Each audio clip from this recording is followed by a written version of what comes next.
Hey, this is Vu, and today we're going to take a look at 3 different players from 3 drastically different areas of the world and compare to find out which region is best between EU, NA, and Australia land.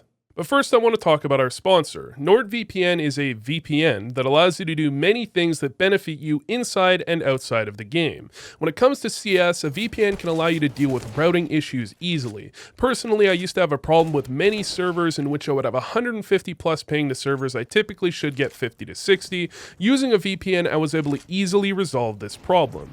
A VPN can also allow you to connect to the far superior European matchmaking servers so you can avoid the dreaded NAMM. Outside of the game, NordVPN is great to use to unlock different regions of Netflix or just in general to protect your data while in public. NordVPN has over 5,300 servers in 59 countries. You can find a server near you for better speed or in a faraway location for more content. They have 24/7 customer support, no data logging, and a 30-day money-back guarantee. Get in on their summer sale in the description at nordvpn.com/vu or use code VU for a 2-year plan with a bonus gift and a huge discount. First, we'll start with DNS, who is roughly 2100, as are all the players in this video, and he is in Australia land. And one thing my dad always told me is it's never worth it to unmute a globally muted player, so he remains named Calf as we check out round number 3. And one thing DNS does quite well is his mechanics are on point, and he really pounds that home. Now, he throws the top mid smoke, didn't rebuy an extra piece of utility, which would have been a nice little bonus,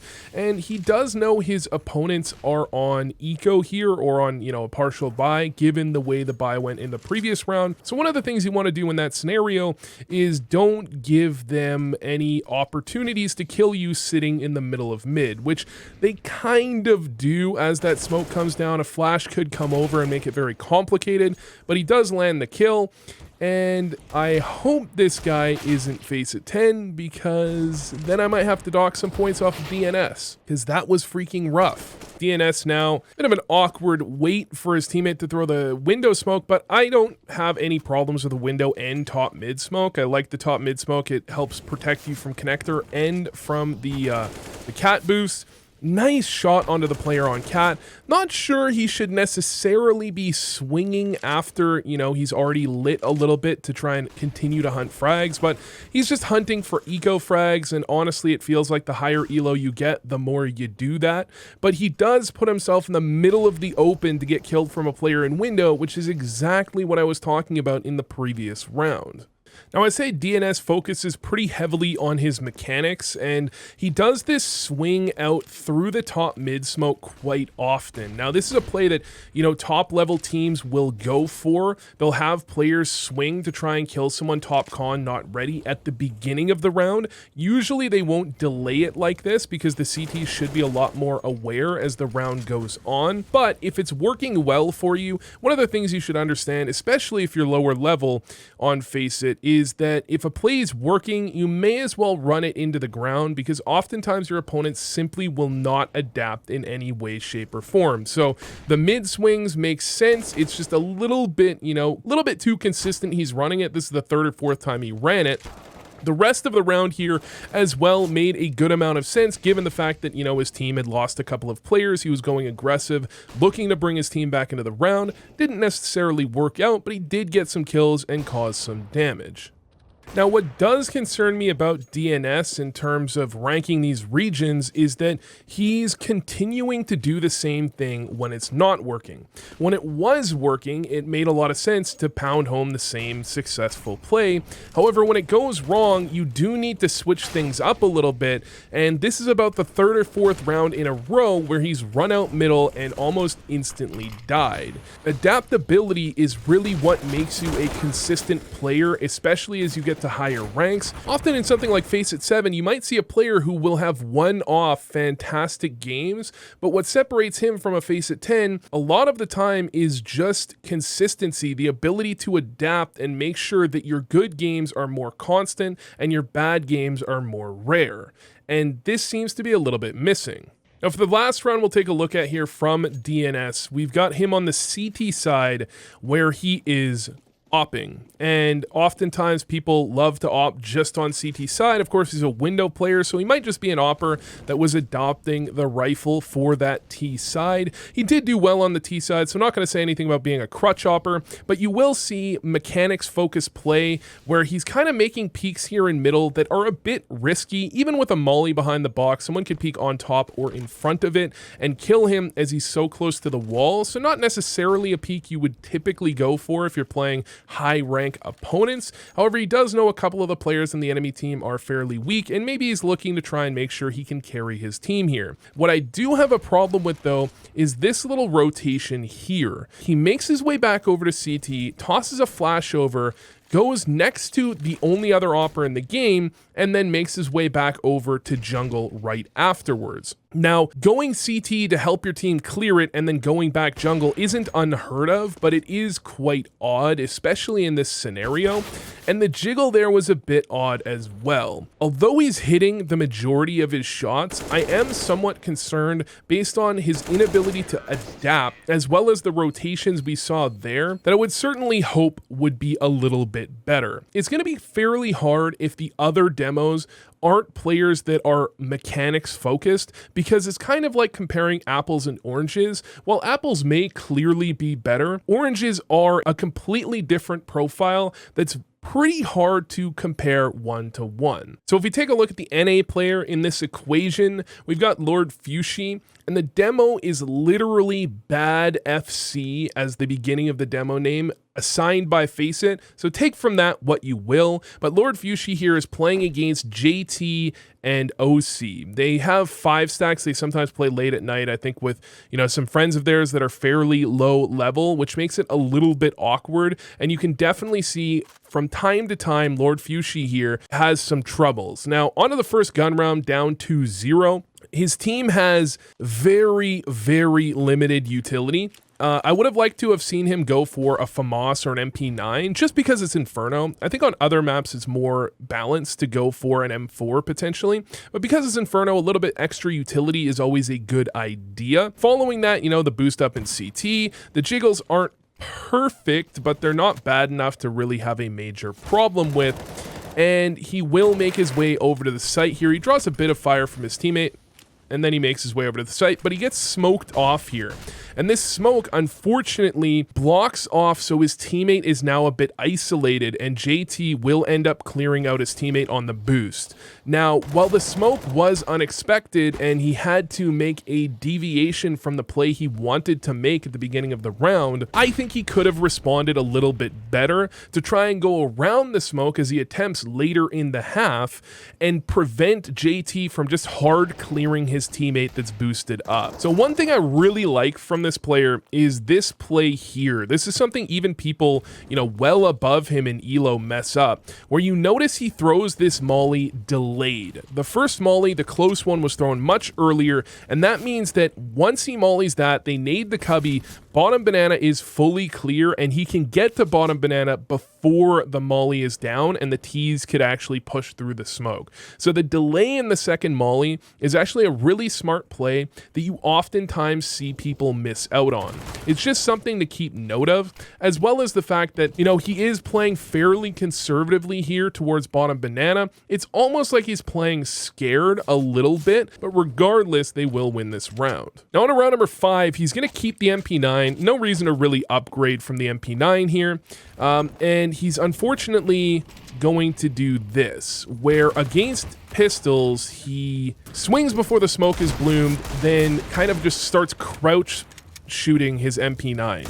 Now, I have a sneaking suspicion that Lord Fushi here is, in fact, an opper, and he will eventually get an op into his hands here in round number 9, and this is going to make it a little bit tough to actually rate this player, because without the op in his hands, he's made a few misplays. He's not really done anything spectacular that I would have hoped to have seen. However, now with the op, we hope to see some free kills, as this is NA, where flashes are hard to come by, and you can see, I mean, it's quite hard to rate an opper the same way you would a rifler, because with the op, as long as your opponents aren't using utility correctly, exhibit A, it's quite easy, as long as you don't miss any shots like I do. So it does dumb things down a little bit in terms of analysis. So round 13, again, op in his hand. His team has dropped him several because they've been losing, a few ops and having him die a few times. So clearly they do have an idea that he's, getting things done. I wouldn't have shot through the wall there. It kind of lets them know that you have an op, and usually it would prevent someone from dry peeking directly into you like that and giving you a free kill. Regardless, I'm not a huge fan of this play in particular. He goes for the peek around the smoke that I was talking about earlier, gets blinded, and then just walks directly into the smoke. And JT, probably because he realizes there's no reason for CTs to have nobody in the bomb site, spams them through the smoke. Now, they had already found an entry in the round. However, that is a very pug standard play where regardless of the advantage you have, 5v4, 4v5, 5v1, if you see a play, you go for it because your teammates are going to be going for plays themselves and probably throwing the round. So you may as well try and have the round in your hands. Unfortunately, kind of a self-fulfilling prophecy because then that happens, and if he had just played retake on the bomb site, he probably gets another kill and they win the round. So overall, definitely pretty hard to rate this compared to the Australian player because he's an opper. And there's a couple of plays where he does everything seemingly right. For example, the banana push with the MP9. And then there's a few plays he does seemingly everything wrong. So is greatness the lack of badness, or is greatness the ability to hit the highest possible peaks? Is it Kenny S or is it Device? That's the real question. Hopefully the EU player can put this debate to rest and just be amazing. So here we've got Bats, who is a little bit closer to 2200 elo than 21. I believe he's 2195 or thereabouts, but regardless, here on the European server, and he does have a comment that he mentioned that I'll get to a little bit later that will actually explain a few things. But regardless, the 5-man or 4-man swing down middle on pistol round is a play. You can kind of see why it's not all that standard. They get absolutely trapped, and despite getting some nice kills at range with Glocks, they're really kind of stuck here in a 3v3. It could have gone a lot worse, in fact, but luckily for him, Boba Fett fights his way out, gets a kill. Bats will pick up one as well with a nice little shot. And then 3v1, they just need to find this player without having him get an entry frag. If they can find him and not die instantly, they should be able to win. Unfortunately, that doesn't come true, and Bats doesn't need to be doing this. The bomb is planted for him here, and now he's kind of trapped. He could have tried to get away a little bit further, but probably didn't think he was safe.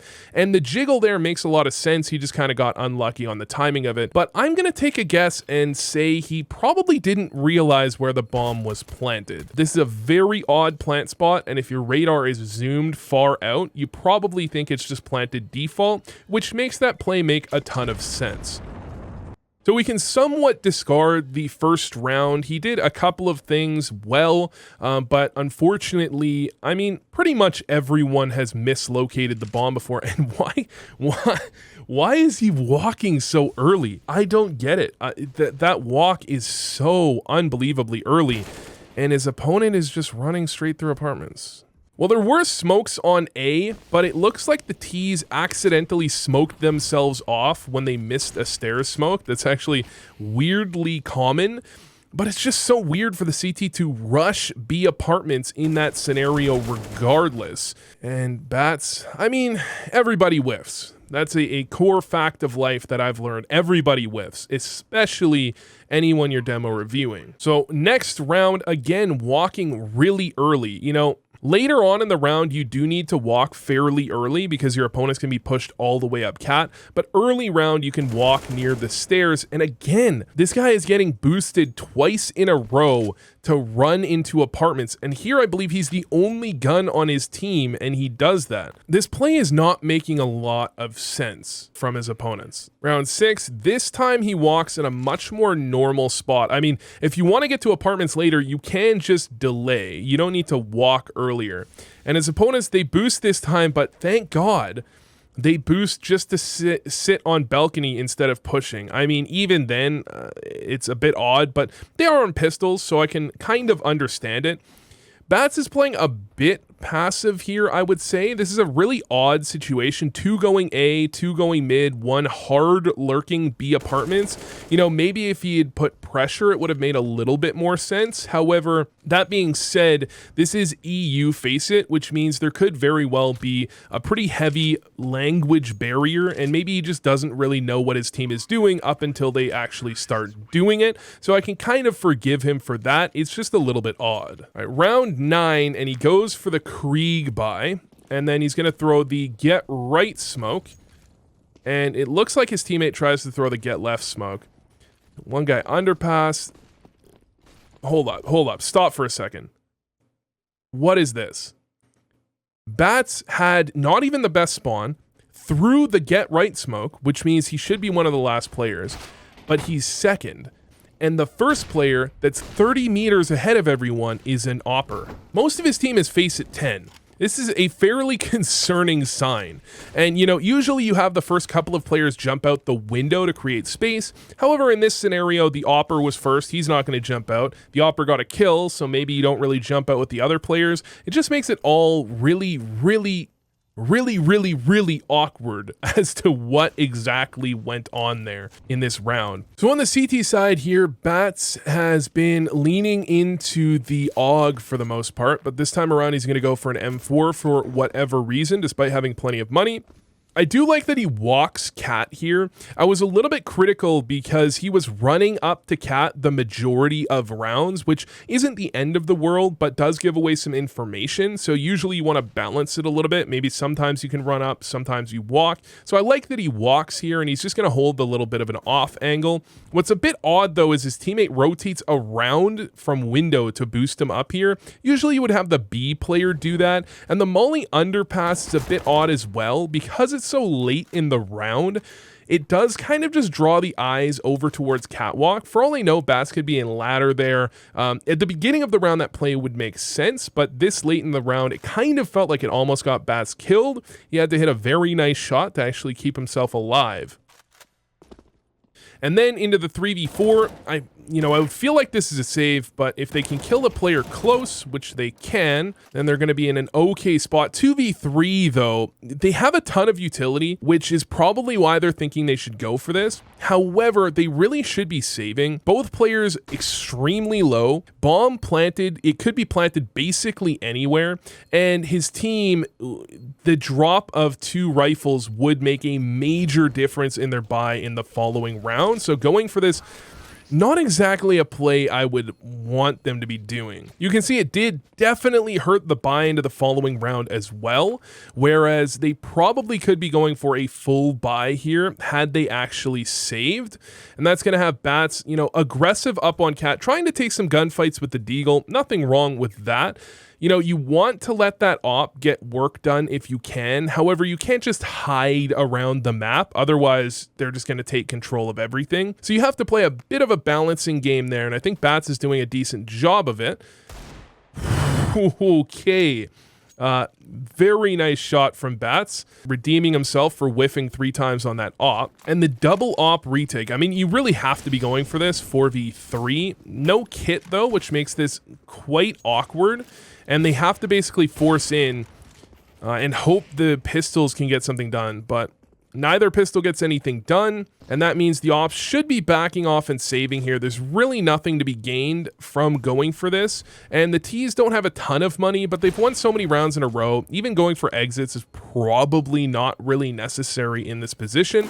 But the T's will pick up a 13th. Now, my answer to the question, which region is best, at least around this ELO range, is going to draw some flack. But I would like to highlight that Launders, who's somewhere around 2,000 to 2,500 ELO, if I remember correctly, Maui Snake, who's 3k ELO, and Elige, who's 3.5 to 4k ELO, have all confirmed when they go to Europe, they typically gain ELO. NA seems to have been the best among these, although it's a little bit back and forth from the remainder of the demo I saw there and another demo from the same player.